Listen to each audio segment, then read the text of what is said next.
This is Erica Dawn, owner of Erica Dawn Voices, and I'd like to thank you for listening to Adult Bedtime Stories, an audio drama podcast here on the Erica Dawn Voices podcast network. Previously on Harmony in Heartbreak. The door closed behind us, and the space inside my home became a sanctuary for the realness that was thick in the air.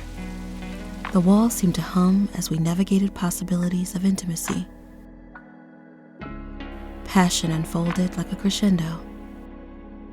Our bodies became instruments, both of us gently playing the notes of pleasure resonating off our bodies.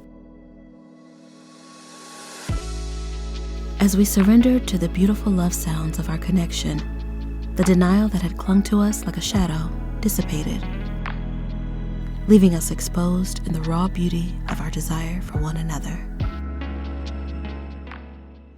Episode 3, Confessions. The newfound romance with Ethan painted my world with vibrant hues of joy.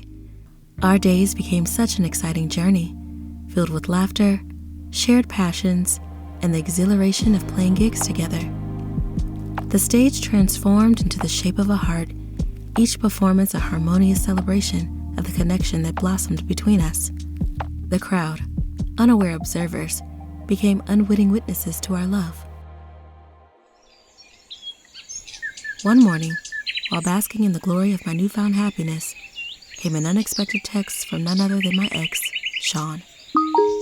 I had not seen or spoken to him in a little over a year. By seen, I mean in person. I had, a few months ago, checked his social media pages around the time his newborn son had arrived. Yes, I know what you're thinking. Why set myself up to see that and be reminded of the pain I was left with? But a girl was curious. We've all been there before. In the text, his words carried the weight of love and regret, followed by a plea for another chance. The ending paragraph of the text, a request to meet for dinner, left me standing at a crossroads, torn between my past memories of a love I once knew to be true and my present love with Ethan, which was true indeed. The reluctance to hurt the man who had become my everything warred for the lingering feelings for the one who had once been. The next day, an undercurrent of distance crept into my interactions with Ethan. Subtle nuances in our exchanges became pronounced, and I found myself nitpicking, seeking reasons to be annoyed and irritated with him.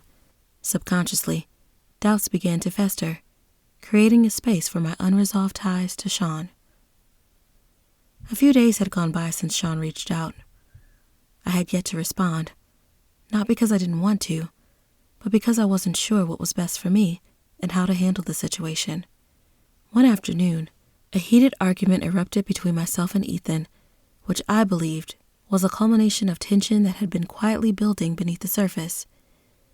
In the aftermath of the clash, emotions lingered, unresolved, and raw. That same afternoon, as I was still grappling with emotional turmoil, the next text from Sean arrived. The mix of curiosity, uncertainty, and the lingering connection that refused to fully dissolve led me to agree to dinner. The decision was a complex interplay of conflicting emotions, creating clouded space for a meeting that held the potential to alter the course of my current relationship with Ethan, or perhaps bring closure to the pain from my past. Dinner with Sean unfolded as a complex dance, a swirling choreography of conflicting thoughts that left the air thick with the weight of unspoken history. Across the candlelit table, Sean poured out his heart, his words unwittingly resonating in the intimate space between us.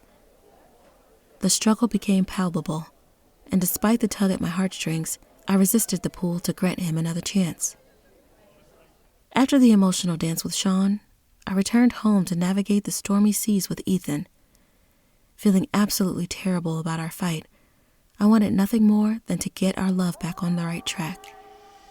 I decided it was best to confess to my meeting with Sean. I carefully explained the encounter, each word delicately, feeling the threat that each word would pull us under.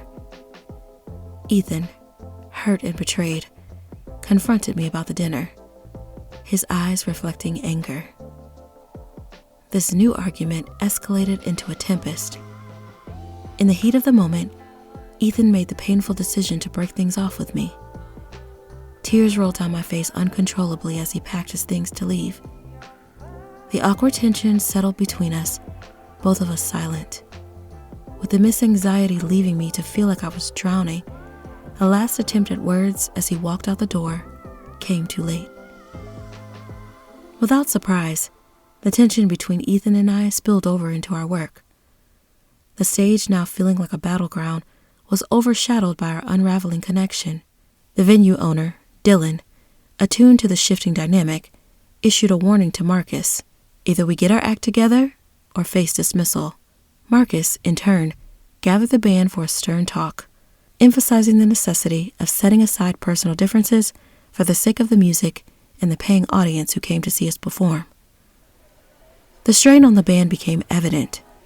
The very essence of our music, once a seamless blend of talents, now bore the scars of Ethan and I's internal conflict. During the show, as I took the mic to introduce the band, my eyes inadvertently caught a glimpse of a shadow in the corner booth. There sat Sean, intimately engaged with another woman. The sight struck me like a stab in the chest. The knife covered with betrayal and lies cut through me once again.